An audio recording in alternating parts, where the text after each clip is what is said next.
Ladies and gentlemen, your hosts, Michael Wilkes,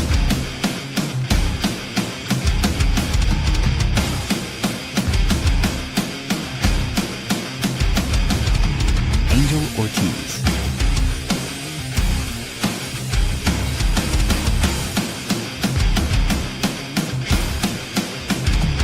Dr. Chad,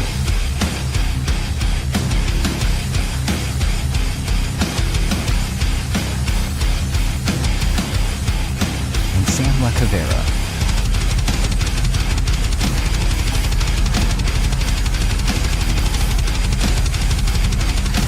Go check out beardedbrowns.com and be sure to like, follow, and subscribe.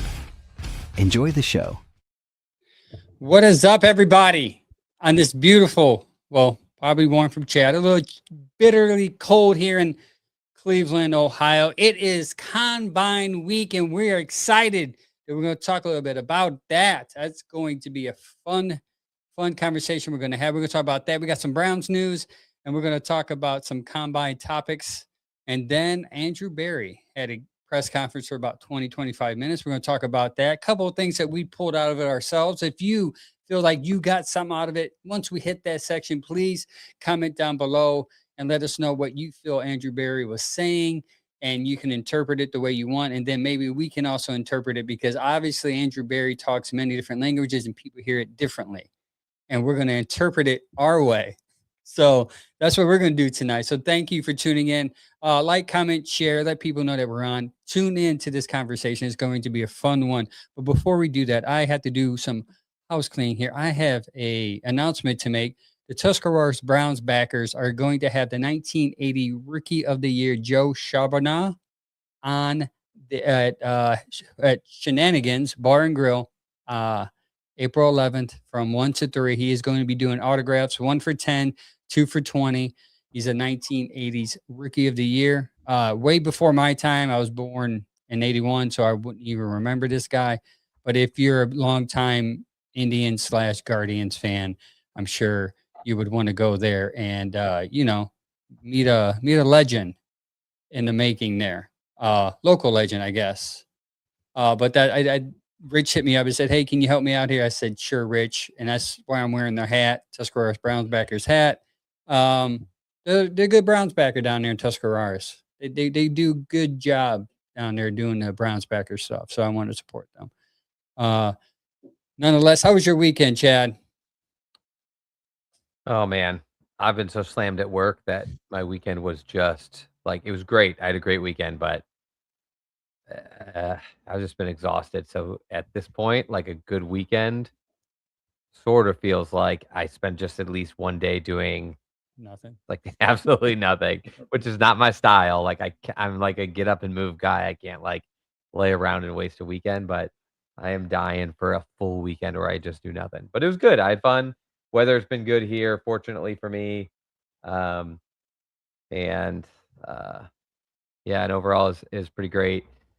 So, and then back to the grind again this week. But hey, we're here for it. Yeah, we're here. Weekend was pretty fast for me. I don't even. Oh, I went to the mall for the first time in like a long time, and it was a Wow, bad time. very 90s of you. Yeah, we needed to get out the house. It was a little cold, so we decided to do something inside. And it was a worst time to go to the mall because we didn't realize they were doing some Girl Scout all-nighter. So as the place was closing, it was getting fuller and fuller with just like girls running around. So it was like, if you're like, I get claustrophobic pretty easily. So I felt very like closed in, even though like stores were closed. I was like, babe, we need to get out of here. We spent a lot of money on our kids for toys that shouldn't have been priced that much, but that's what you get when you go to the mall and you take your kids there. Yeah, Either way, they gotta walk around with you. They need their prizes. they need they need their toys, man. Uh, but hey, Annie Ann's had some pretzels and hot dog pretzels. It was really You good. know, there's something super nostalgic about the mall, though. I haven't been there forever, but like, I feel like that is a thing. You're like gonna go to Cinnabon or Jamba Juice or what is the little what was the Uh, one Jamba Juice is here? What is Orange Orange Julius. Julius? Yeah, Yeah. it's like what would it have been if I was in Ohio? It'd be like an Orange Julius. Like there is something about like getting a pretzel or a bun or I don't know why, but like the food court is like the most nostalgic place. It reminds me so much of being like a preteen, Just like during walking the around the arcade mall days. Well, looking you for just like girls. you could play in the arcade, but you didn't have enough quarters, so like you'd have to like just do like walking laps and then have just enough money to like buy something in the food court so you could just stall there and like people watch and hope to run into Somebody, somebody. you Yeah. didn't meet your love of your life for a summer. You You know, thought so, yeah. by That's what you school. wanted to do. Yeah, when Hang school out in the food starts court and and hope to run yeah, into girls from like a different school. yeah. Yeah, I remember those days. You would go, yeah, man, Mhm. those were days. Now going to the mall gives me anxiety. So here I am doing podcasts instead in my Not the same. room. It's not the same. No. Let's start today off with the Browns stories of the week brought to you by Cleveland Ketchup. So the term here is let's catch up with the news of the week. Get it? Catch up. Cleveland Ketchup. Boom, boom. Yeah, where's Mike now? Yeah, Mike needs those sound effects, girl. We need Angel, that dude on the KP drums. said, Angel, did those Girl Scouts try to say any leftover cookies? They didn't have any cookies. That's what made me even more mad. They Oh, just yeah. brought I the mean, what is the point, girls? they wa- they just came. It was like a shut in, I guess. I don't know. Maybe they were selling cookies. I was more worried about getting my kids out of there before I caught a cold from all these Honestly, without the Thin Mints, nasty I don't kids. even know what that group does. Yeah, what do they even do other They're than just sell cookies? tiny salespeople with ponytails, and that's kind of Basically. what I know them as. And I'm broke every time they come around. What's up, Gregory? Thanks for the comment on YouTube there. First news of the week: Jeremiah Owusu Koromora career likely over at one point, and then the next day, is it? Mary Kay Cabot put out a report on Saturday or Friday, well, one of those days, that his career is basically done. Most likely will never play again. And then JOK politely follows with the term something about, hey, have I been in the news lately, or has anyone heard the news lately? So a little cryptic Instagram post by JOK. Seems like he doesn't want people to know his business, and I don't know. Mary Kay has a source, I guess. I don't know how these sources work. We don't have one here in our podcast, so must be nice to We have one. Well, we've had a couple, but we don't have those ones that are gonna like dig into these like players' backgrounds. I'll say this: if I were her source, as just like given my profession, and I was just given a professional Mm. like thought on a recovery from that injury after missing an entire year, I'd probably tell her the same thing. Like if I'm a betting man, I'd say I'm not going to bet on him coming back. But I think the response from JOK looked a lot like, uh, I didn't, I haven't announced I'm retiring. So like, why don't we just wait? So I do think he's trying to come back again. I'm not optimistic for him coming back, but I'm unwilling to close the book on him until he comes out and says like the guy could miss literally 2 years, and I'd still be like, I'm gonna wait a minute and just Yeah, see. he's worth it. I'm Yeah, gonna wait. yeah. He's Just a still thought. young. He's still very Yeah. young. He's a linebacker, so he can play for a minute. But I would say, again, not optimistic, but I'm not going to be the one who's pulling the trigger on I'm not pulling the plug on the guy until like he's literally like, let me go. So Yeah. I think he but those has another responses to year on social his media are just contract. funny. Where like a reporter says something and the player immediately is like, you sure? You sure You about sure? that? Yeah, you sure. And that's what makes it funny that when they actually call out the Mhm. individual Yeah. reports. I have a question for you. That you're the more medical person. Is it legal for somebody to report the health on a athlete? Not just let's go with athlete since this is what we're talking about. Is someone who's close to the situation, maybe a nurse or whatever, if they go to Mary Kay Cabin and says, "Hey, it doesn't look like he's playing," isn't that illegal? Yes. So reporters shouldn't be able to get that information essentially from anybody but the player or from the healthcare provider with like written consent to share it, essentially, which is obviously not the case. But that's how leaks happen. I mean, it's illegal, but medical leaks happen all the time. It's actually part of the reason there's such an illegality and like all the HIPAA, all the HIPAA stuff you hear about, is because even though for most people nobody gives a crap, for athletes, celebrities, politicians, that stuff is incredibly like uh, dangerous Yeah. information. So that's why it's such a huge push. And whenever it was before I was practicing, and I think it was like way in the late '90s or early 2000s, all the HIPAA stuff came in because like you cannot. Otherwise, a doctor could have said like, "Hey, the guy who's president like is super sick," and that could like Blow up the world, right, basically. or Screw like up. you could release medical information of a player, and then he Yeah. doesn't get a new contract, and the lawsuit against that doctor would be like, "You just screwed me out of millions." So, yes, it's illegal. Yes, it still happens. Even I catch myself sometimes being like, "Oop, don't say anything." Like, you can't say anything about that thing you saw at the hospital today. Like, Yeah. That it would just be hard. sometimes feels natural to not Yeah. go home. And how this happens is somebody goes home, they tell their wife says to a friend, like, "You won't believe what happens." And then somebody is like, "Hey, Mary Kay, this person who's this guy's wife's friend's sister now knows something about Jeremiah Owusu-Koramoah," and you know what I mean? Like, that's how it can get around. Mm. I'm sure the Yeah. doctor didn't call her and was like, "Hey, you're not gonna believe this," but Yeah, it somebody seems it seems like every time there's a report coming out about him, he does something to kind of counter that right. report. Basically saying, He's "I'm obviously not not ready to be not done. me. Yeah, I'm not Yeah. reporting that." It doesn't mean he'll be back, but he's obviously Yeah. not ready to say, "I'm done." So, Yep. I'm On to wishing the him the best of luck. yeah, on to the next bit of news.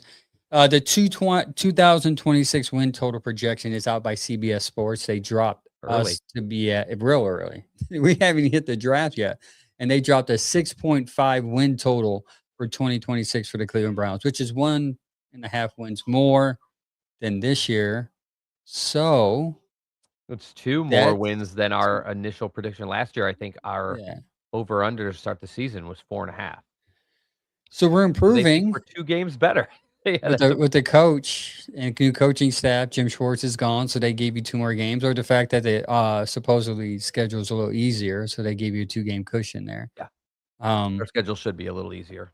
it should be because it should be easier for the next 10 years to give us a Super Bowl window of 10 years And because we also need grace. realistically, to me, our worst case scenario is that we're starting a quarterback on this roster, but that's also any one of them should be better than last year. One of them Yeah, didn't even play, was injured all year. One of them was way worse than what I thought his, like, floor was, and the other one was just, you know, it can nothing but, like, yeah. flash to negative, and, like, ended up being ranked, like, one of the worst quarterbacks in recent league history. So, like, you're looking at this scenario of, like, any one of them could start, and I would expect them to be better than last year. So, I don't know outside of a crazy injury what would make me think we'll be as bad or worse than last year. Yeah, I agree. Next bit of news, Myles Garrett was on, ESPN Magazine, I think the Body Edition or one of some type of edition, and they got to talk about his career, and he was talking about the all-time sack record. But believe it or not, we talked about that way before that came out because right when we hit that record, we say, "Hey, this is possible that he We're can doing the become the math, yeah. yeah." We were doing the math way before they were, but well, not probably before Miles. Miles probably was doing the math since he came in the league. Like but we did the math and we said this is possible. He just needs to get 75 more sacks. He would need 15 sacks per year for 5 years. Not to get too deep into it. Chat, if you want to get involved, you can. Do you think Miles can get to 200? He'll need 201 to break Bruce Smith? Yeah, Bruce Smith's 200 sack record. So he'll need 15 for the next 5 years to get the record. Possible, right? I 100% think it's possible, but that is a tall task to consider, like, that many years with 15 is a lot. That's like I Yes. know he just set that record, but 15 is, like, kind of his average, and to maintain that over all those years with enough health to hit it, I wouldn't bet on it, but I'm not sure there's been anybody recently who's got a better chance of getting it than he does. I agree. I think he has a chance. If I'm not gonna, like you said, I'm not gonna bet. I guess at 15 a year, I think he averages. I think I saw 15 a year. So yeah, he's right on it. And I think overall, you would hope that they get more talent around him and they get in a position to score points. So that'll give him more opportunities to get it. Because what made it special, a lot of people forget, what made this year Right. special is that he didn't get a lot of opportunities, pass opportunities to get it. He took advantage. He ate every opportunity he can get to get a sack when someone threw a pass, because our offense was so bad. Teams were just like basically sitting on him with just handing the ball off. You're right. I have a stat in front of me that said earlier his pass rush numbers versus like the other two who had this record before, and I Oh just yeah, it's not in front of me anymore, but I was like, shoot. But it was essentially like he had basically 100 less total pass attempts to get these sacks than TJ Watt, and who else had it before him? Strahan. yep, And so that's just like, you're right. If the offense gets better, and again, no matter who's starting quarterback this year, I expect it to be a little bit better. But if it gets ex- exceptionally better, then he's got a much better shot. If they were a great offense, at least a couple of the next 5 years, he's got a way better shot of hitting this yep. record. Yeah, and you would think they scored what 15 and 16 points per game in the last couple of years. Pathetic. If you can Yeah, go up to 20, that gives them a more of a shot. Even if you're not winning, sure. if you can give 20 points per game, that keeps you in games, that gives you him a shot to get closer. Yep. Um, Yep. we'll see though. It's going to be great to watch him play. Hopefully he stays here for a long time. That means they need to find a quarterback and win more so he can be encouraged to stay. Next topic, quarterback draft has shades of 2025, meaning one person Yeah. and that's it. On Yeah, top. and it's really, but it's not only that, although that is the theme. It's like last year was a Cam Ward and then the field.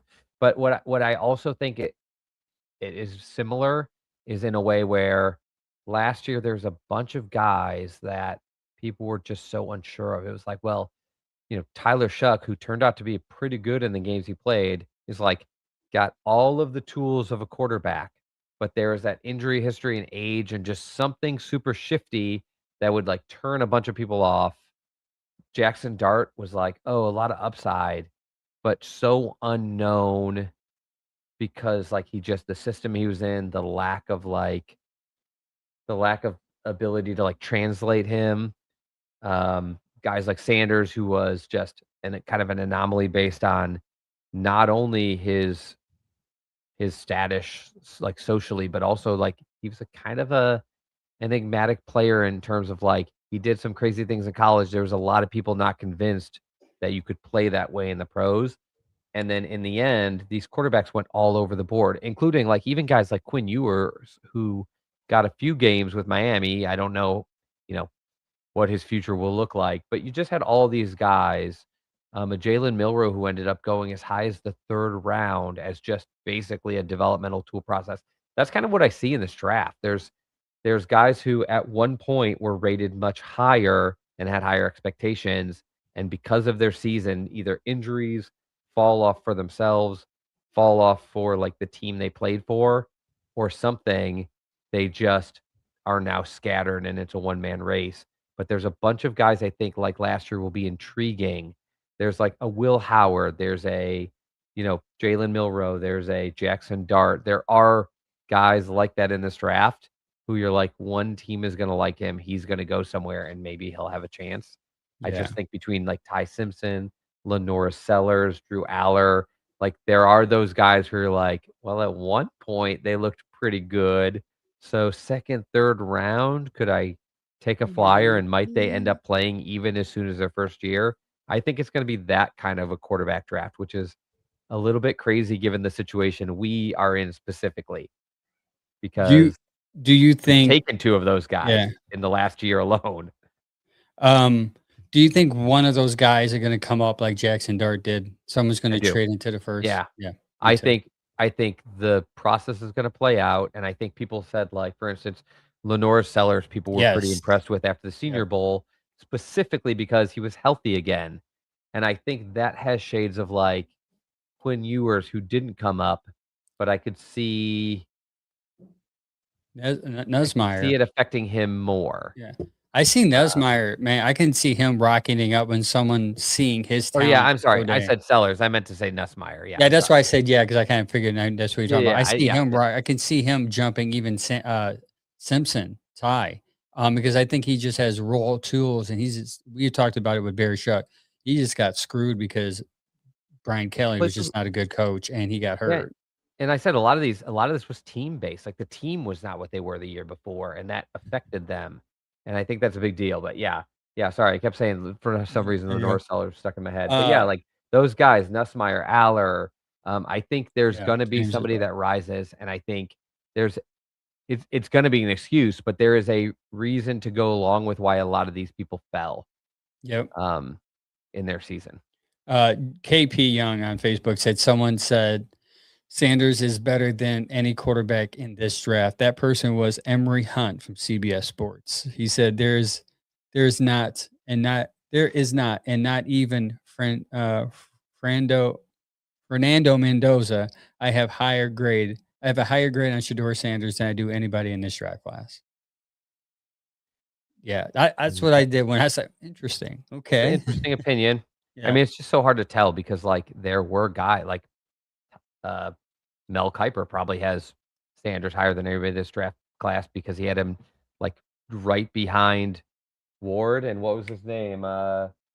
Bucky Brooks had him number 1 over Cam Ward. So of course there's going to be some people if they really believed that. Yeah. But after seeing him play, I don't know how you justify that. I did. I was watching this new. It's called Sumer something. It's a new all AI generated database. It's a boring podcast for most people, but I find it interesting. But their website's amazing. Their website is amazing. It's an amazing website. A lot of data if you're into that stuff. Yeah. But I like it because it's an analytics site. But if you looked at it like their draft guide, it doesn't come off as like it's like this is numbers based, but it's so visually appealing and it really explains why they're ranked where they're ranked. It's a cool site. Yeah, they had a couple guys on their podcast, and they said the thing that Mendoza isn't a full 100% bulletproof. They said that his sacks is concerning, that he didn't get rid of the ball quick enough, and that he did run into a lot of sacks in college. And he said that that's not gonna get news because he was so good at throwing the ball and the offense was so explosive, it got ignored. But he said coming into the league, that's something that most likely he's going to have to work on. So, and on the other side of it, though, too, there's people like I've been listening a little bit to like Mike Renner, Todd McShay, Dane Brugler, and like Dane Brugler is his clear number 1, McShay 2. Obviously, everybody pretty much has him as their number 1, but a lot of them have him ranked higher in the draft overall than even Cam Ward. I think Mike Renner said he likes to do like his 3-year comparison. So he said like his 3-year right now was Caleb Williams number 1, Drake May number 2. I think he said Mendoza number 3, and then Bo Nix, Jaden Daniels, Cam Ward. So he has Mendoza well over Cam Ward in his 3-year comparison. So it is pretty variable. Realistically, if you're one of those guys that had Sanders ranked in the first round, then you may have him still up there, but I don't know. I think that's the pretty minority at this point for like analysts. Yeah. Real quick, back to Myles Garrett. Myles Garrett averaged about approximately 0.936 sacks per game over his first 9 seasons. He's averaging 16 sacks per game. If he continues, that's going to be an interesting record to witness. Greg says, do y'all think it's a big deal for quarterbacks to seem to opt out of throwing at the combine? Ooh. I mean, I don't think it is. I would put it this way. If I was a quarterback who wasn't Mendoza, I would be throwing at the combine, because if you don't, it immediately looks like you're just not willing to show your stuff. And so I know some have. Usually you look good throwing in those situations, pro day, combine, both. I know you don't always throw to your own guys, and people are worried about like, what if you don't connect? I don't think the scouts are watching if you complete these passes. I think they want to see the ball come out of your hand. Yeah, Is it the I right agree. trajectory? Is it where it should have landed, whether the receiver gets there or not? I just think don't overthink it. But I just expect the top guys have been opting out for a minute, and it really only becomes relevant, I think, if there's like a tiebreaker. Like if you are somebody who played hurt a little bit this year, you better throw because it looked like during your season tape, you didn't have the arm that you probably really have.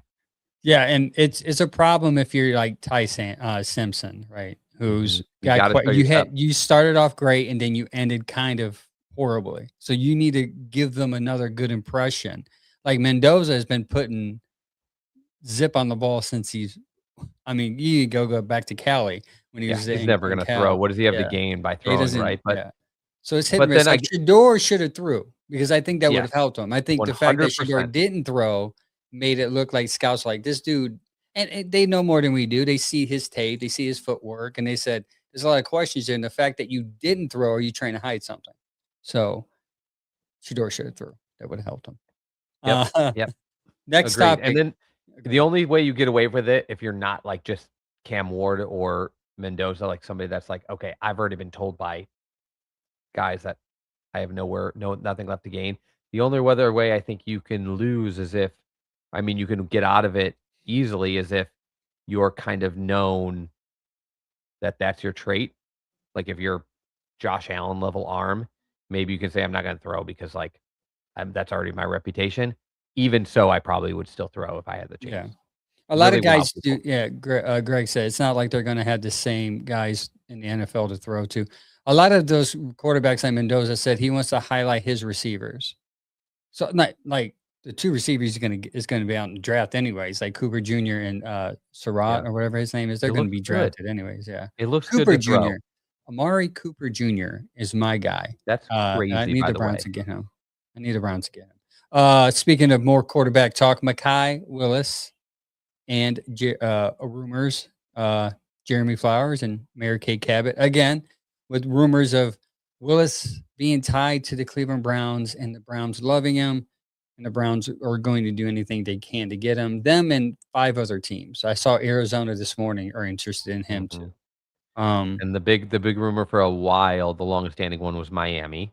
yeah, and that's still there because of the connection with Green Bay's head coach and GM in Miami. Yeah, and I think, I mean, I don't know. I still don't know if they would go that direction. It just feels like a really like convoluted thing to add another free agent to the room that costs money. You know, it's different if they were to like decide like a guy fell to us in the draft. I'd still be surprised by that, but at least it's basically free to start. Yeah, Like Shador Sanders was free. He costs nothing. Dylan Gabriel, basically free. He was pick 100 essentially. Like, but giving who knows what. I don't think he's going to get as paid as much as other people think, but let's say he gets like 15 to 20 million a year. That's a lot more money than taking a flyer in the draft. And I think unless you're ready to just bring him in, make him your starter, you know that's going to be your direction.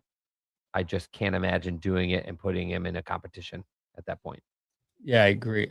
James said it too over on Facebook. Miami, Arizona, Jets, Browns, and Pittsburgh, he believes, are in the bidding for them. I'm surprised Pittsburgh. I mean, friggin' their head coach was big on Howard. He talked about Howard in the press conference. So I wonder if they're gonna.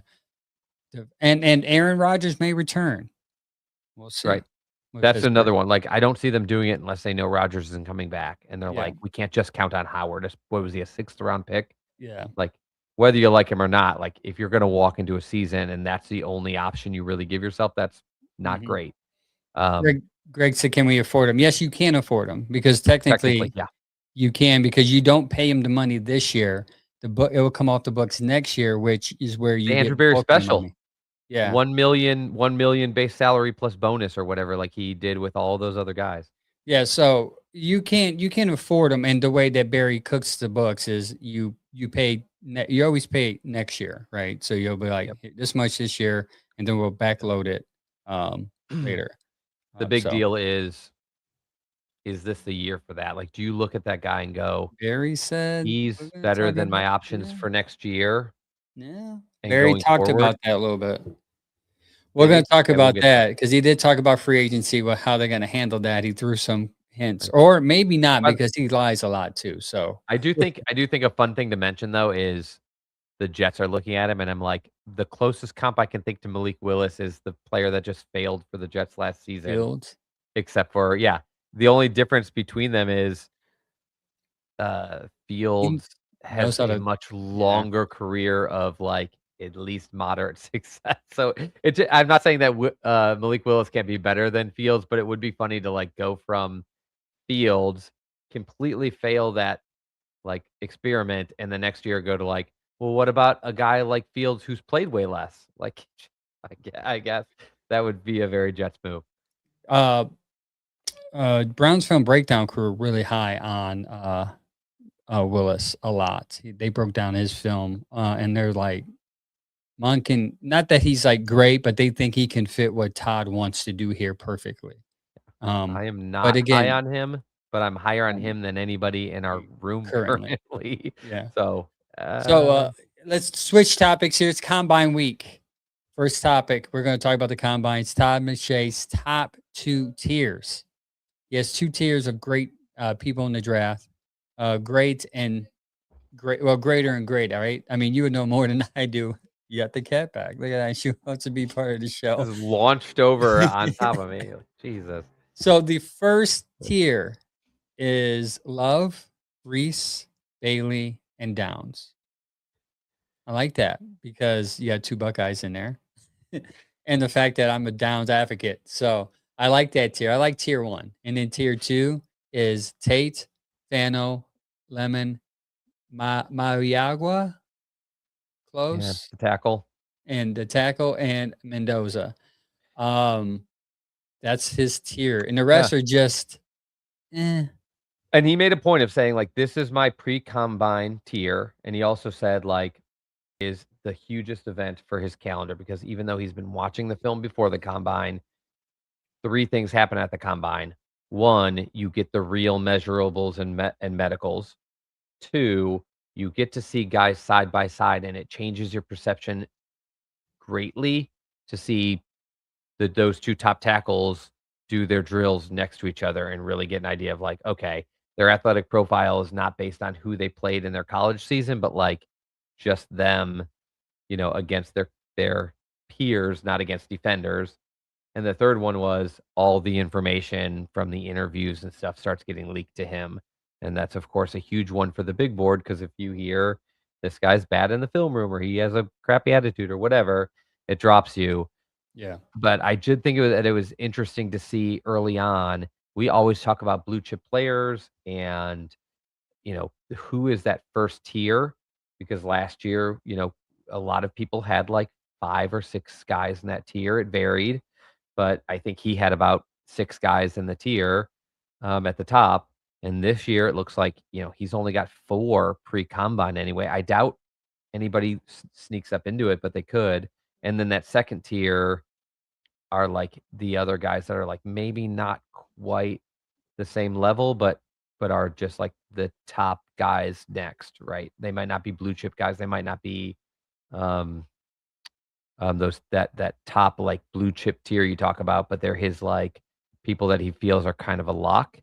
It was Yeah. interesting though to see where they're at. Like Love is a running back, and He's Ashton Genty high. was up there. I have not heard anybody say that they have Ashton Genty so far ranked higher than they have Love.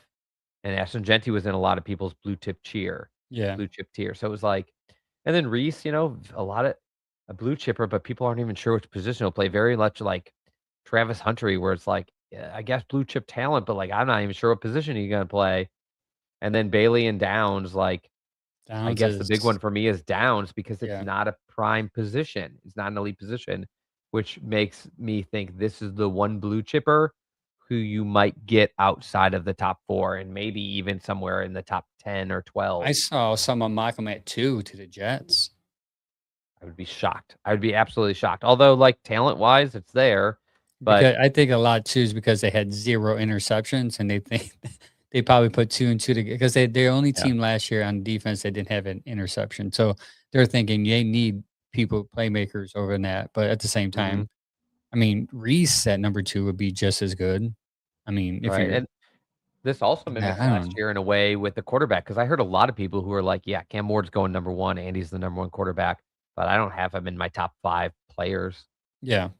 Similarly to Mendoza, like he's not a blue chip player. He's just the best quarterback. He's an A-level player, but not an A-plus guy. I think the other thing that stood out to me on this was the Browns are picking 6th. A lot of us want to go lineman Receiver. or receiver. Yeah. It's kind of good to see that if that is their direction, there's 2 of those guys from both positions in that second tier, and the Yep. Browns, pick 6th. So that is a typical place to get a second tier guy. But it also just gave me that pause because seeing a receiver go that high, usually you're looking if a receiver is going to get picked in the top, like around top 5, like even if it's 6, 7, you're usually hoping he is like a blue chip prospect. And that doesn't always work out, but you're hoping to have a like Malik Neighbors, Marvin Harrison level of like athlete. And I don't think Tate or Lemon are that. Lemon's a little bit small in the stature, and Tate is not that explosive, like physical freak that you're They're saying looking that his at. hands are just really good. Tate's Yeah, hands are he can really run good. his routes. He Yeah, he can can run his catch route, he can passes. catch. I think he had Lemon one runs bad incredible routes and knows how to get open, and is just a yeah, overall playmaker, but they're just not like 6, top they're 10, they're not a 7. guy you wanna pick Yeah. at 6, to be honest, you That's know? why a lot of people are coming around now saying the Browns might trade down to, like, 10 and then trade down again to, like, 12. Fans are gonna have a heart attack, but if you go back upon what we're talking about here, if there's only certain blue chip players and the Yep, Browns feel like I can trade back and get the same tackle, exactly. exact tackle type of prospect, The and the I get draft is picks next year, let's do it. right. The draft is not about picking the best player available. The draft is about the best way to build your team, and last year, the best player available probably was Travis Hunter, and actually, the next best guy might have been, what was his name? The edge rusher that went to, Abdul Carter. Those Yeah. may have been the best 2 players at that point, but we both had Mason Graham just after him, and you were able to get that guy plus Q. Quinshon Judkins Yeah. plus a player to be named this year. That's Yep. the better way to build a team, not just getting 100%. Travis Hunter. Even if he had worked out, having 1 star is not as good as having 3 3 starters who or could 2 and a also half. potentially be stars, depending on how it plays out. KPM Facebook brings up a good question here, and I thought about this myself. He said, "With JOK possibly never playing again, if Reese falls to 6, does Cleveland look at him? You might hold the card for a little bit." It's hard not to pick what most people think is the number 1 talent in the draft Yeah, if he falls to you, but to me, what you just said, if Reese falls to 6th, yes, he's a blue chip guy, but you have Schlesinger and maybe Bush, and 'cause Bush Garrett is a free agent. and potentially some others in those positions. Is it the best build for your team to add another piece there, or is the best thing somebody going, "Holy cow, Reese is available at 6. We'll I'll give give you you yeah. 10 and next year's first to take him." To me, that's the move, and so I'm with you what you just said. I am now officially currently, it might change Yeah, after mine I too. get deeper in the draft. I'm currently in trade down mode if it's available, because even if you what if somebody's from 8 says, "We'll give you 8 and our second," which would be like 40th, to take Reese, and then you get to pick Tate or your lineman there, Yeah, plus you might that be able to extra. take Fano and, Denzel Denzel, I was gonna call him Denzel Washington. Denzel, Boston. I mean, so you Yeah, can get your Fano, you can get a receiver, and then probably a and then have pick next 39 and year. 40? Yeah, 39 and 42 in the draft. yeah, You so can you got take 2 a seconds guard and you can take a guard and another tackle, and you're like, or a "Oh my gosh, safety. we just got 2 tackles, a guard, and a" yeah, or a safety. You You might get 2 say yeah, because tackles, you a do need a safety, and a safety. receiver. Yeah. If you have that many picks, you're not desperate to pick all offense anymore. You can actually Yep. do what they did last year and swing at a defensive player. But anyways, the moral of the story, without getting too deep into it, is depending on how your board falls, maybe you move to B-level players, but you may be able to bring in 4 starters in the first 1 year. 2 rounds Can you on imagine you either have side of the 4 ball. starters and then you go to last year's draft. I mean, there was 4 starters there. I mean, that's 8 starters in 2 drafts for Andrew 2 Berry. years, yeah, and Andrew Berry is looking That's like a how you genius. that's how you fix the Watson ordeal. Is Correct. you get 8 quality starters in 2 years. And no matter what, you just set your team up for the future. If one of these quarterbacks in the room doesn't show enough this year to be the starter, now you're in a position where you're not desperate for talent, and maybe next year you can trade a first and a second to get up and get the quarterback you Yep. wanted or whatever. Or Jeremiah Smith. Or you bring in yeah, Jeremiah or Smith. that, and then Who knows? somebody will come and play quarterback for you. Yeah, That I is will putting come play yourself in a quarterback with position you. that's putting yourself in a position where a quarterback will go, "I'll go play in Cleveland with I'll the go new line play. they I'll just put just together and throw it those up to receivers." Jeremiah Smith and Tate. I mean, what the heck? What the heck's going on over there in Cleveland? Don says his opinion is you have to come out of the first round with either Lemieux or Freeling. Yeah, basically an offensive lineman. I agree with that. If you can get 2, if you trade back, can you imagine getting 2 and a receiver? That covers your whole bit in one night. That Yeah, would be crazy. and you can never plan on a trade back because you just don't know who wants especially the farther back you are, the harder it is to plan. When you're Yeah. at 2 and everybody knows Ward is going 1, then people can give you trade offers because they know everybody's on the table but Ward. That's what happened last year, and 3 weeks before the draft, essentially, AB made the Jacksonville deal, and it just didn't become official, um but at 6, you just don't know how the board will fall. So nobody's gonna be like, "I'm gonna trade up to 6 to get Carnell Tate." If he went 3rd, you'd be like, "Uh-oh." Yep. I traded Yeah, I up because saw I wanted him. yeah, I saw Tate go to Tennessee a couple times and some drafts that I mock, just to see. I just do let it run by itself just to see what they pick. Yeah. But I mean, there's a lot of scenarios and Greg asks, how much faith do you have that Barry can nail the draft for the second year in a row? As much faith as I had in him last year, and he surprised me. So I'm going to go into that type of mentality again. I mean, listen, I How would think I he's in a phrase it? position to where if you're at 6 and you draft best player available, you win. If you trade back and you get more talent, you pinpoint the right talent, you win. I don't think he's in a lose situation. He's just got to make the right move. Yeah, so here's how I would put this, and there I have 2 things to back it up. 1, last year's draft was better than this year's draft. It just was. Like, Yeah. everything I've read about it so far, and like I said, I haven't dove deep into players specifically that we would be targeting in each round, which is eventually kind of what we do as this process goes on.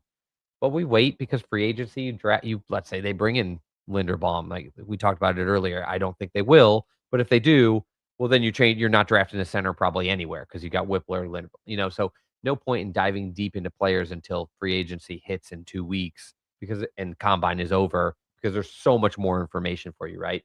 But the 2 things going against Barry is 1, last year's draft, he knocked it out of the park. And I'm not saying you can't repeat that, but he got 4 basically immediate starters and potentially still landed a quarterback in that class. So that's like, you're just not going to do much better than like, I got my starting tight end, starting defensive lineman, starting running back, and a starting like defensive rookie of the year linebacker. Like, if you think you can just repeat that, that is a long shot. And I just don't believe that's an It easy would be one, hard. even with 2 first-round picks, because it's just hard to repeat that good of it's like watching a guy sink like 12 for 14 threes. And you're like, will he do it next game? Probably not. That was just an incredible, he can do it, but expecting it is kind of too optimistic. But B, this draft, I have just seen 5, 6 different analysts who are deep in the draft, including like Brugler, McShay, Renner, a bunch of guys from Athletic, CBS, independent sources who have all like had the same sentiment. This draft is not only doesn't have the power positions up top, it's got talent, but it's not in like quarterback, receiver, edge rusher like the way you want it. Um, Cornerback is another one, offensive Yeah. tackle. Like, it's just not it's not the high-end talent you want, but also last year people felt like you only have a couple high-end guys and there's a big drop-off, but that drop-off went through, like, the top Long. 75 where there's, like there are guys in the top 75 who will be day 1 starters, and that's usually held to, like, the 1st round, most of the 2nd round, and then there's a giant dip. So, Kinda like, you explains why just Barry was so good because he had Yeah. so much options to get talent. And he did a good job of compiling the picks to be Yeah. good, and that's credit to him. It wasn't just like, well, he just was lucky with all those picks. Like he made trades, he earned those picks. Yeah. But it's just a bummer that in a year like never hurts to have 2 first rounders. If they can get rid of one for something next year, I could see him doing it because from what it sounds like, there's like less than 20 first round grades on a lot of people's boards, and there's only like 4 total, like, superstar level guys. Yeah. So it's like, if you can get out of it, you do, but it doesn't mean you still can't get multiple, like, 2 or 3 day 1 starters. You just gotta pick really well because the talent's not as easy.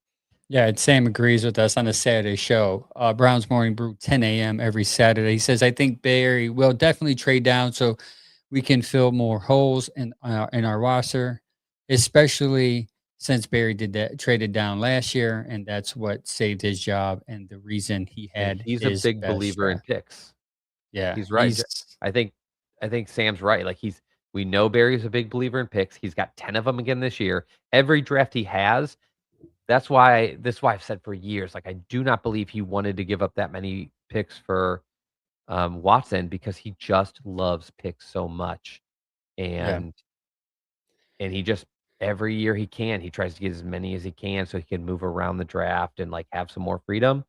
If he has the option to trade down, he'll have it. I just don't know if the star power is there. The best thing you can hope is a guy like he doesn't believe Tate is the superstar worth 6, which will be really disappointing for me, or any of those guys, or like a guy like Downs, who like I think we both think is incredibly talented, but yeah, he goes, I'm not spending 6 on a safety, but if this team will, I'll take your pick yep, for it. So if the option is there, it's hard to believe he wouldn't take it in a year like this year. They yeah. have a new coach, so they're not in the same hurry as they were last year, Yep, where it's like, we need to win now or we're all gonna get fired. Now I feel like he's more in a level where he's like, I just gave myself some grace. We have our first year head coach who's not gonna be like, in some kind of panic move. well, So hopefully not. I mean, sometimes our owner gets a little impatient. Uh, hopefully he doesn't think we fair. hit all those without even hitting those. You think it's a weak draft. Ty Simpson, rumors. Jeremy Flowers, MKC, Mike Greener, love him. McShay had him number 1 at one point. Ty Simpson is probably the most mysterious person in the draft, in my opinion, because he's only played, 15, 16 games. And normally, a person that plays that many games and tries to hit the NFL, they fail.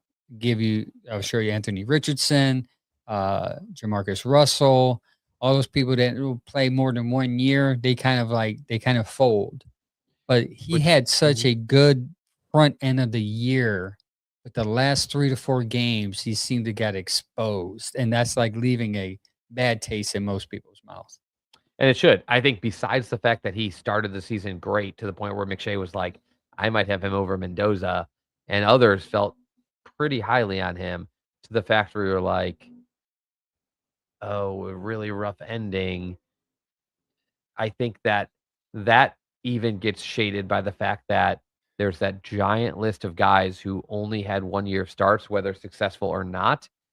The failure rate on those guys is so close to 100% for Yeah. those guys, and everybody points to, like, the Mitch Trubisky's and these guys that they played 1 year, they showed so much physical talent, but you didn't see very much of them, and then they go to the NFL, and they need more time than the NFL will be willing to give them, and they get in early, and they are a mess, or they were never the guy to begin with. It's pretty it's pretty eye-opening, the numbers that go with you have under 2 years of starting, quality reps before you enter the draft. That's what makes it so intriguing to me, though, because why did this guy come out? You Yeah. don't think Miami would have given him the same $5,000,000 they seem to give anybody Everybody. who's willing to come there. So when a guy like that decides to come out, when I got it 5 years ago, when you were the guy who's like, "This is my shot. My draft status is like, I got some buzz. I don't wanna risk injury or, like, having a mediocre season next year. I'm gonna go out." That's not the case anymore. Guys stay in because you can get paid 4 or 5 million just to stay. It gives me so much interest of, like, did someone truly they do that NFL panel of, like, "Where might I go if I come out?" Did people truly tell him, like, "You're a first rounder, is that why you came out?" Is Um, he like the Jackson Dart of this class where they're like, "Yeah, you come out, somebody's gonna pick you." Maybe they saw the options and said, "Yeah, I think you're better than Nutzmeyer and Aller, who would be the top 4, and you have a shot to go." But then you like I said, like, you run into a risk of, like, if you get picked by a team who's gonna start you right away, it's gonna unless you just had bad luck for 4 or 5 weeks straight, you better Well, he had hope some like it. injuries. He Yeah. did have some injuries. He had a back injury and something else, like a I forget, an elbow injury or something. He had an injury that I can't recall and a back injury. So, like, I don't know if, like, his because sometimes they just get bad advice, but a lot of them talk to that whatever that draft committee, and they tell him like, here's where you're generally graded, and it helps them decide whether to come out or not. I would wonder if, like, somebody told him, like, "Yeah, NFL will understand you were playing injured there. They'll put more stock in your tools and your athleticism and what you did early, what you're capable of. So, like, you'll get drafted." I just don't know. Otherwise, he got really bad advice because Yeah. how do you come out when you're worth so much money in unless you have some sense that people really are going to take you? Yeah, he had suffered a rib injury during the game Okay, against, that was it. Indiana, and then an right elbow injury, multiple times, and lower back issues during the latter half of 2025. So I do So remember the a little bit. yeah, yeah, Yeah, so so, like, that could I be could see why, somebody okay. saying, like, the NFL will understand that those were injuries. They saw you healthy, they saw you injured, you played through it, you'll get picked. So, like, for that reason, I would be scared to death of taking this pick high, but I also would get the upside why one team might say, I mean, this guy, had he not got hurt, would have been picked right up top, and we're picking, like a very Jackson Dart thing where it's like, you know, Mm, yeah, we yeah. believe his talent level is like top 5 in the future, and we're picking 28th. Yeah, I We're was gonna tanking. say, I feel like he has a Mac Jones vibe, and I typed in real quick, what are his comps? And it's right there. Mac Jones is his comp. So, Wow. yeah, so I had that vibe. I was gonna say that, but I wanted to make sure I wasn't gonna sound like an idiot. But yeah, Mac Jones, Brock Purdy, and Tony Romo are his comps right now, which is, I mean, pretty good. I mean, Tony Romo Pro had comps, a good, yeah. yeah, pro I comps. always get a So little tripped out by comps because 'cause I'm wondering, like, are you comping what you think he'll be in the pros, or are you yeah, I comping wondered because that. some people comp, like, a similar prospect, right? Okay, So yeah, I'll get you that draft prospect right now. But yeah, I'm a little worried about that too, and I'm worried that because there's been a lot of smoke with Cleveland with him. Uh, he's graded a 6.28, which will eventually be a starter. Yeah, Mac Jones. This is NFL comparison. well, Um, okay. Mac Jones so this year or Mac Jones before this year? good question. Wait, I'm just Mac kidding. Jones eventually be a starter comp? All I'm Because saying is I could see him being one of the risers, yes, but we should all be very nervous if he is picked here because it's the sketchiest way to pick a quarterback is to pick somebody with that little experience. yeah, and it's proven that it doesn't succeed. And like, what would work out for him perfectly, and I thought about this today, is if he gets drafted by the Rams. He's good. Yeah, it's so annoying. Yeah, It's if he'll get like, drafted by the Rams, sit behind Stratford for another year, learn, and then come in, and then he'll be with one of the best offensive minds. He'll be fine. yeah, Yeah, if I was a he'd be a quarterback guy, coming out, that's what I would want. and they just won a lot of games, like, and probably are thinking another Super Bowl run, one more if they can, but it's still doesn't count out the fact that they might also be looking at their future. So Yeah.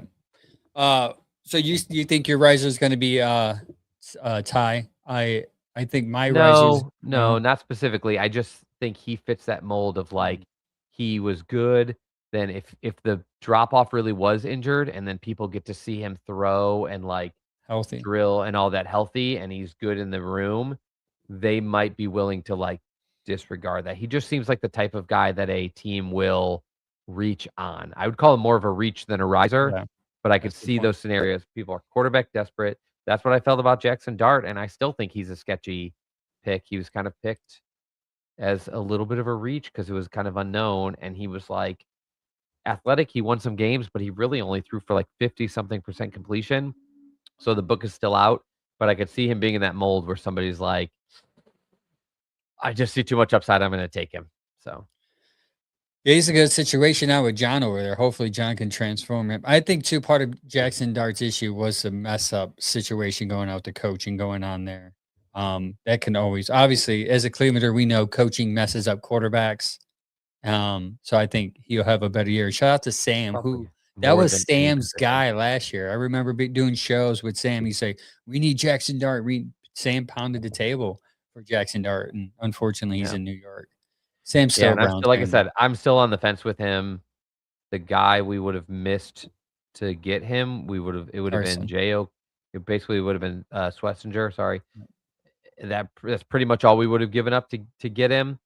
So if he works out, yeah, you trade even a superstar linebacker for a quarterback.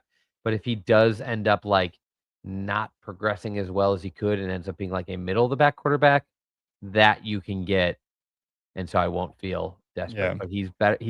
I was worried about him, and he already is a little farther ahead than I thought he would be. So Yeah, my riser for me personally, I think is going to be Omar Cooper Jr., okay. Indiana's wide receiver. I think he has. I read an article today, and it put two and two together. To me, he has Jarvis Landry traits.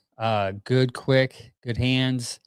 I think I don't know how he can get in the first round because I think there's a lot of receivers going to be in the first round. It's a receiver draft, and Yeah, I just that's why they're I think missing like that top side. if you pass on Tate, you can. There's good if you really looking into draft and you really dig deep outside of the first round. You got Cooper. I mean, even Lemon. Yeah, I would hate to pass on Lemon too because I'm high on him, but I think the Mm. Browns are gonna. I think you're too offensive for your offensive line so much of in Yeah. need that you And there's can't. always outliers, but Yeah, you wanna get your receiver by the second round. yep. There's always an amount people be like, "Amon Ross St. Brown." Yeah, like, okay, that can Occasionally happen that at any happens. position, any year, right? But if you look at most of the best number 1, Second. like wide receiver 1 and 2s even, they mostly came out of the first 2 rounds, especially if they got good early. And so but they didn't necessarily come from the top 10.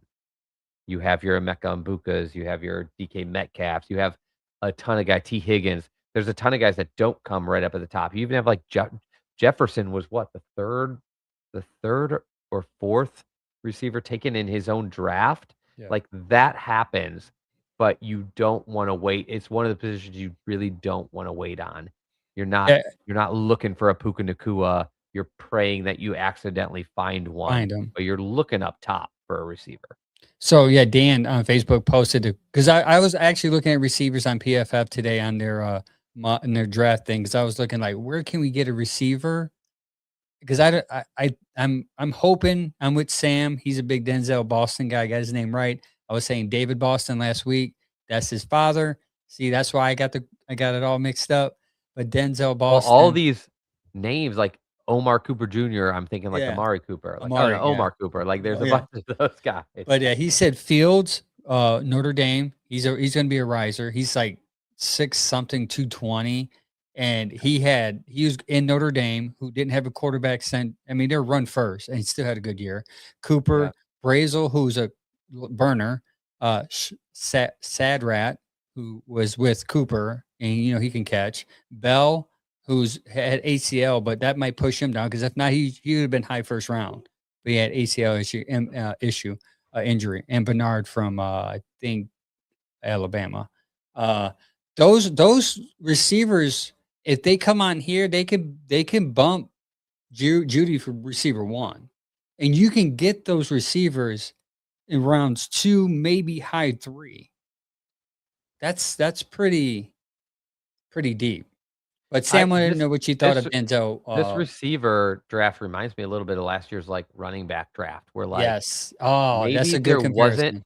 maybe there wasn't the Bijan Robinson where it was like this one guy, or just like I guess in receiver world, there wasn't like the Malik Neighbors, Harrison Jr., who else, where it's just like this one guy just stands out as like amazing.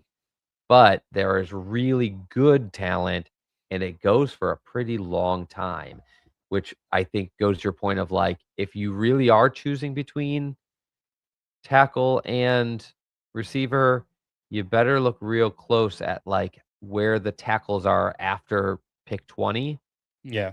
and into the You second might wanna round, because Daniel there will Jeremiah be did receiver 2 talent there. Daniel Jeremiah did 2 offensive linemen in the first round, and that made me look into it, and I said, "Well, this makes sense because if you could get 2 of the best offensive linemen in the first round and then get your receivers later, because 'cause they're gonna fall same comp." I mean, because if Mhm. Tate and Lemon are your top 2 receivers and are gone, then just get your offensive lineman and just get your rest of Yeah. your receivers Again, in second or it's third the round. board. How different is Yeah. it? Like if you have Tate, Lemon, and my guy Tyson, and they're all like an A minus grade, and then you have a bunch of other guys that are like A minus to B plus that go on for like a really long time, and then you look at your That's tackles and you're like, well, these two are an A. They're both right tackles, which is which we could use. It's not one of those years where it's like, well, we got to move him to the left. Like you can put him wherever he's best, wherever he's Yep. going to be a potential like all-star level player. And you're like, and then my drop off at tackle is like I have another A minus guy like later, and then there's a bunch of B's. Like then maybe you use that to make your decision. Like it's not always about like fitting the position. Sometimes it's just about like where's the separation of the board. And you can fail on that. You can be like, oh, because we can get a receiver later and there's a He's run and you gone. miss the guys you want, right? It can happen. But like if since it's unpredictable, you're just really looking at it as like, what is my best chance to get the best talent? Yeah. Um, What do you think about Tyson not performing in the combine or even getting checked medically? Surprised, really surprised, I'm because I more think he's surprised at the medical part. when you send it to me and I posted it, the first thought I had was like, it immediately gives me like, oh, what is he hiding? Because he's sitting in a position where it's like, if he performed really well, he He could could go move up. himself right up in the mix as the top guy. Yeah. Because it's Tate, I think, is the standout top guy. I've also heard some people that have Lemon won, and I've seen one person that had Tyson won. But like when you look at that mix, that's enough of a mix to make me think, well, if you just blow it out of the water in your workouts, then you can move yourself. And the fact that he's not immediately gives me like, what are you Yeah, it's afraid of concerning. That's showing? what I Right? thought. Yeah, that's And I'm not going to exactly be what the I only thought of. one. Yeah. Like GMs and scouts are going to be like, what's Like, going why on? don't you let us And see your maybe hamstring? Yeah. medicals is worse because like Yeah, medicals I is a lot get it worse. when guys are like, I just have this elaborate pro day. I don't want to do these workouts twice. I'm not ready for one reason or another, and I'd rather show my stuff in 3 weeks. Okay, I don't love that, but like at least there's like a reasoning behind it. The medicals is That's weird a because that's a people red. do it. Almost universally, people do it. Yeah. Even if they don't really want to, they still do it, knowing that okay, I'm gonna get a red flag here, but it's gonna get explained away, and hopefully by draft time, my pro day, it'll be washed Right. away. It's your chance to explain it. If you don't test, instead what you're explaining is why you didn't test rather than saying like, "Oh, Oh, I did it's just test, but this my thing." Yeah. hamstring's still a little messed up, and that's why I can't do this. But I'll be all right by my pro day. Exactly, where it's like, "Yeah, I Yeah. have hamstring tendonitis. It's why I'm not running these drills because I'm really focused on the season, not this dog show." Yep. You know? On to Andrew Barry's press conference with Sam touched on something I forgot to put in the notes that Q Junkins is off his walking boots, and he Yes, is that was good to healing hear. good, according to Andrew Barry. And that's encouraging because the big thing is he going to be ready? Is he going to be ready? Is he going to miss time like he did last year? But it seems he's on the right path to recovery, and hopefully he'll be in here. I mean, if anything, before training camp. Like the other stuff we can wait on, but training camp is the most important. I bet we see him. Yeah, I bet we see him like by the beginning of summer. I think he's Good. going to be. Yeah, it's good to hear he's out of the boot. It's just because like I don't have the inside information, so now you need like news thresholds. I get why he was in the boot, by the way, too. A lot of people were worried, like, why is he still in the boot? And it's because his injury was a fracture, and it does him like no good not to let that heal as straight and as like secure as possible. And you can do a lot more activity in the boot than without it because now you've locked in that bone, and he probably could do some workouts because he was wearing the boot when it was probably not a very safe thing to do without it. But yeah, I expect him. I would be shocked if there's not some cartilage damage and some ligament damage, not tears, but probably like sprains because of the level of the injury. But all of that should be tightening up at the same time that his bone is healing. And that's just all the more reason he was probably in that boot so long. I don't think fans should be, don't quote, anything can go wrong in the medical Yeah. process. We shouldn't be expecting him to miss time, even camp time. I think he should be ready to practice most of camp.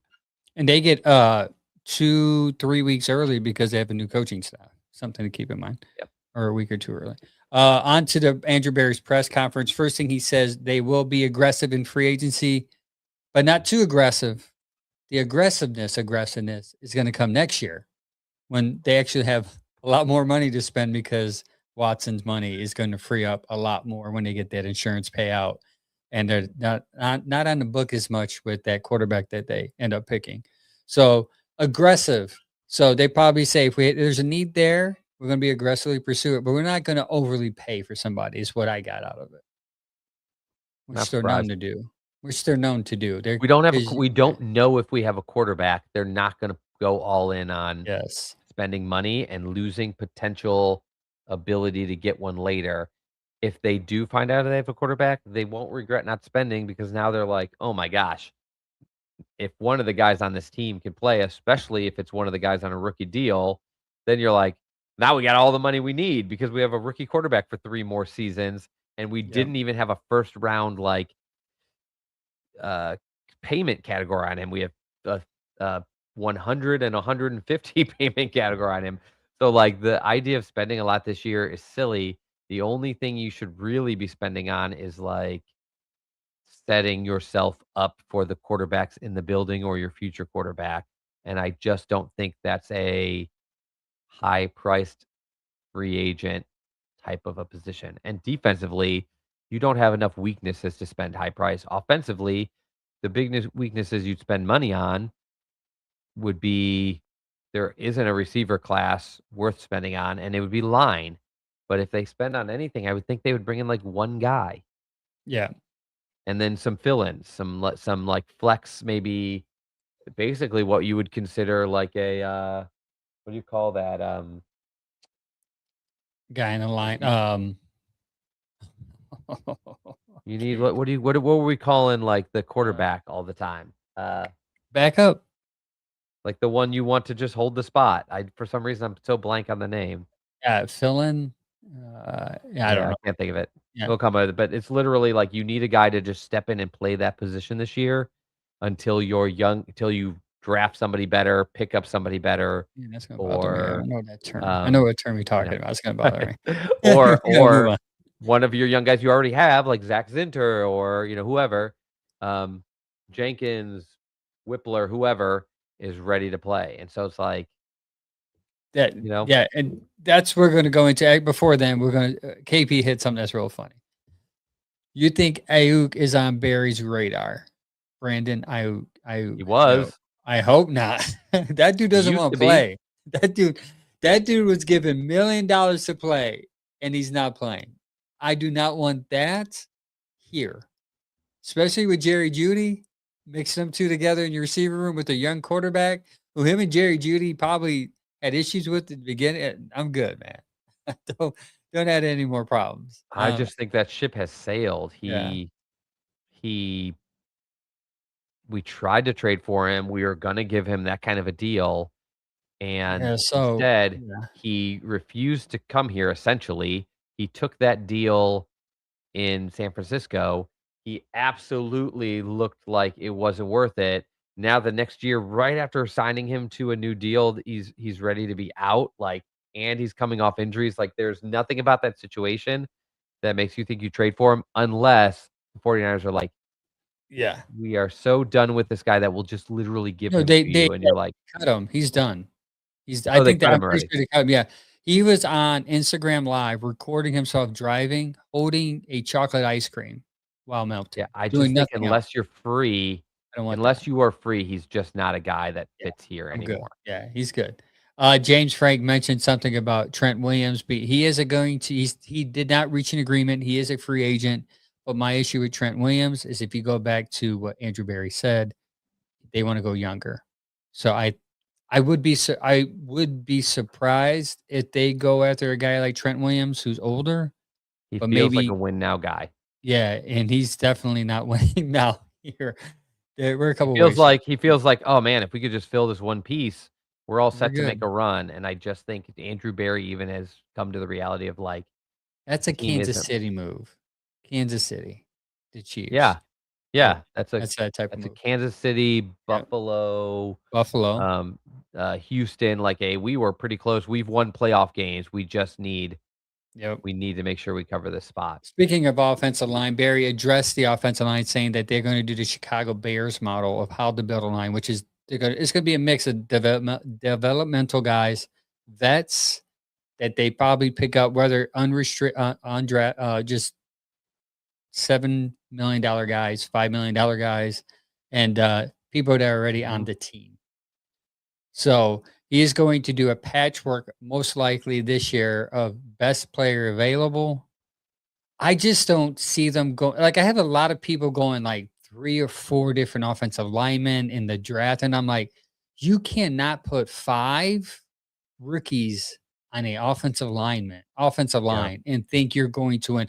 I think the win total drastically drops if you go over 2, let alone 2. If you I do got it. more than that, Bridge. Bridge bridge. Okay, quarterback. you got it. God. Yeah. So no, but this is perfect. So I can see a scenario where we draft 4 linemen. But if you think you're, because I've heard this a bunch of times. This is why this is relevant because people are like, "You gotta draft a whole new line," and exactly what you said. You can't draft 5 new guys on the line. They're looking at probably drafting, you need at least 4 new players probably on this line, especially if Bitonio steps away. But you can't expect, even if you used your first 4 picks, that all 4 of those guys will be ready to step in and start at the beginning. But I can see with all the picks they have, them picking 4 or 5 linemen.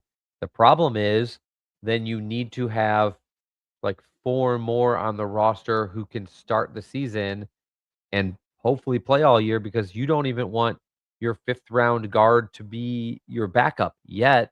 Yeah. So, like, I could see them drafting quite a few linemen. I just don't think you should count a scenario where any more than 2 come in and start. So I do think that is the model. Like, people think, like, there's no money for this, no money for that. You should be able to find a guard and a, like, bridge type tackle in free agency to hold those spots down so that you don't get your quarterback killed all season and find out nothing. But you Yeah. also probably aren't spending massive money to bring in 3 high level starters at that position, which is something they've done in the past. And it struggled with the fact that, like, okay, we built a great line, but we don't really have a guy behind it yet, you know? But it will help whether it's Sanders, probably not Gabriel, but even Gabriel or Probably Watson. It will Gabriel. help them to get starters in front of them.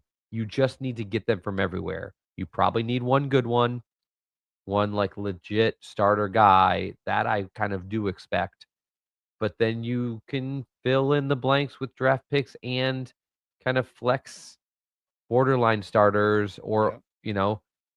to bridge until so that you don't have to fix it all in one year, basically. Yeah. Um, KP says drafting 3 using Zinter and Jones. I don't trust Jones to stay healthy You to shouldn't save my trust life. Jones. You shouldn't trust Yeah.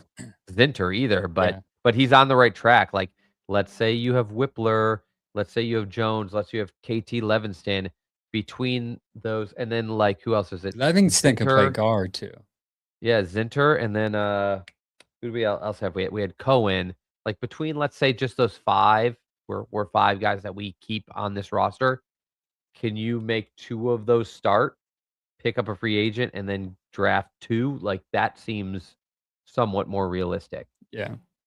He also got asked about Shador. What improvement does he need? And he said Shador needs to be more efficient. We said that on the show. Doesn't need to put the ball in harm's way. We said that on the show. Play out of structure, meaning this is where Todd Monken's language comes into play. Play out of structure more and generate explosive plays. Generate explosive plays is something Browns fans are going to need to hear, get used to it, because that is going to be said multiple times, not by just Andrew Berry, but also Todd Monken, because he's big Yeah. on explosive plays. And He that's actually not has a new in the diagram NFL, how to create but it.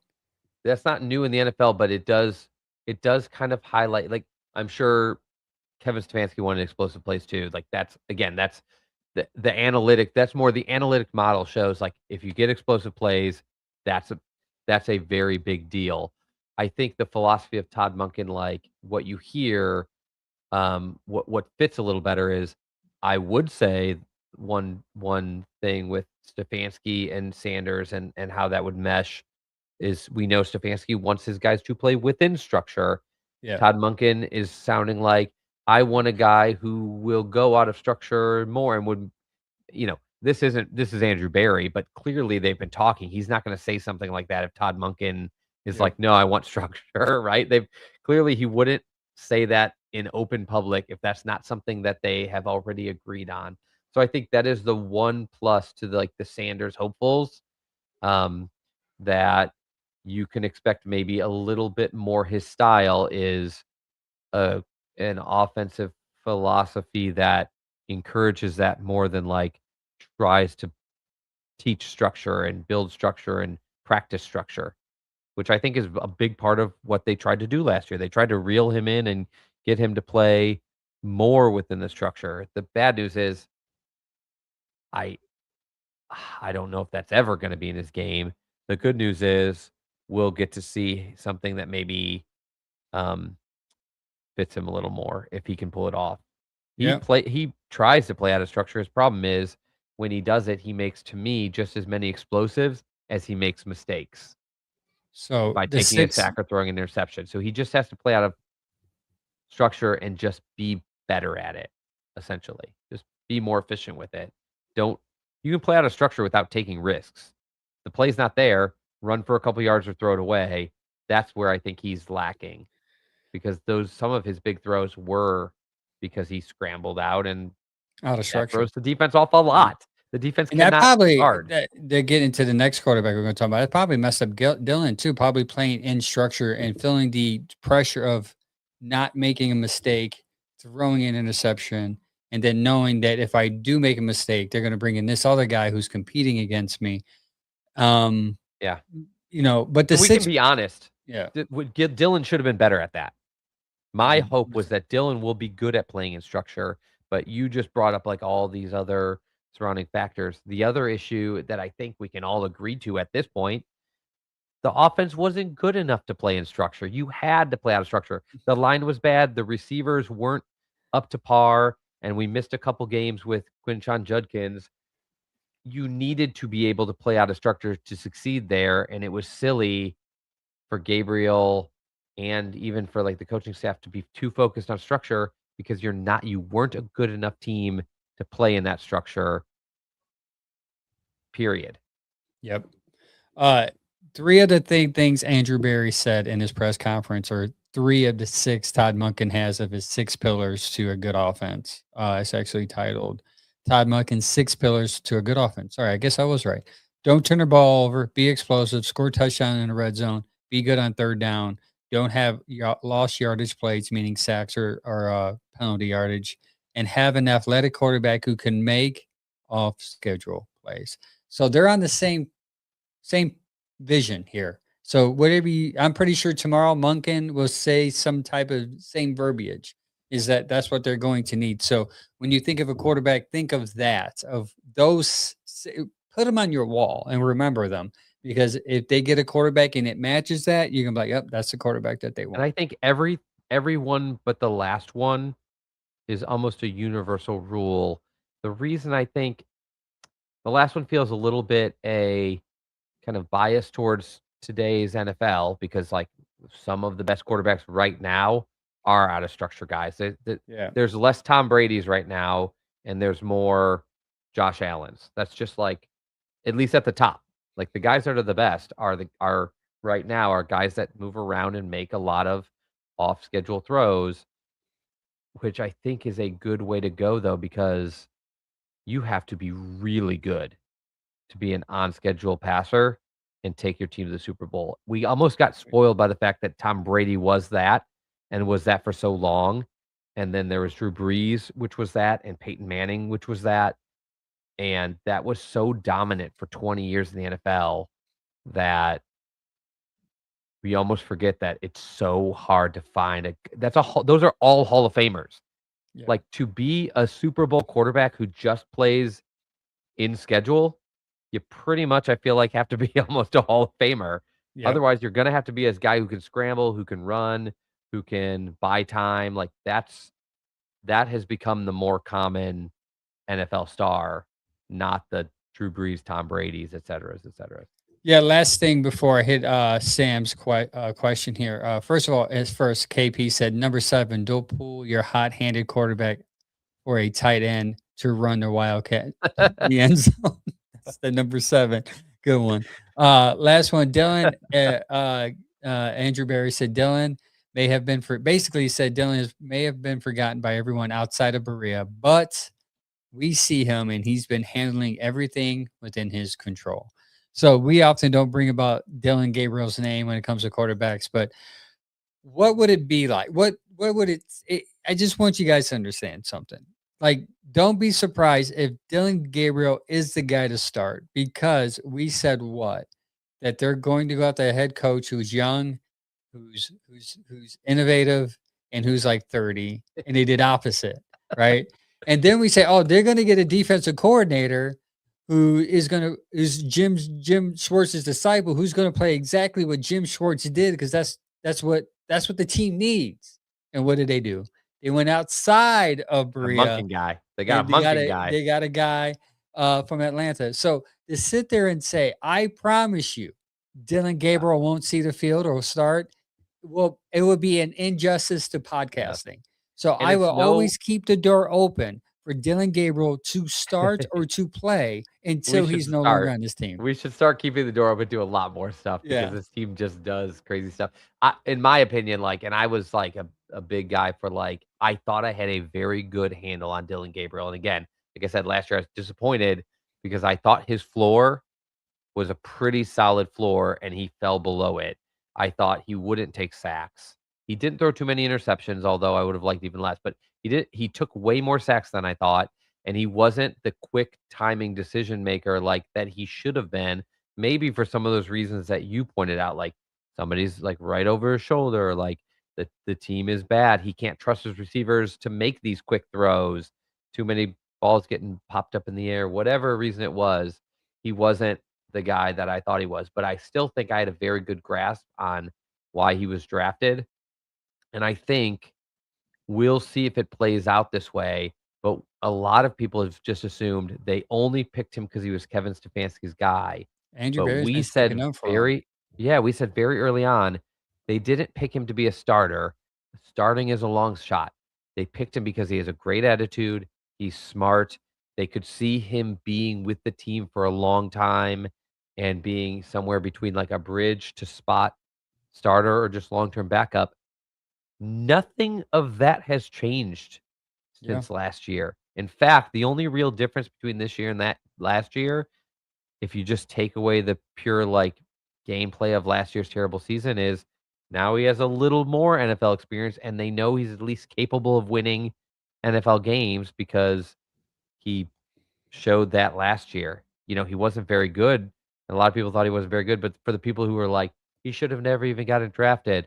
Well, he was capable of winning an NFL game on a terrible offensive team. So, Yeah.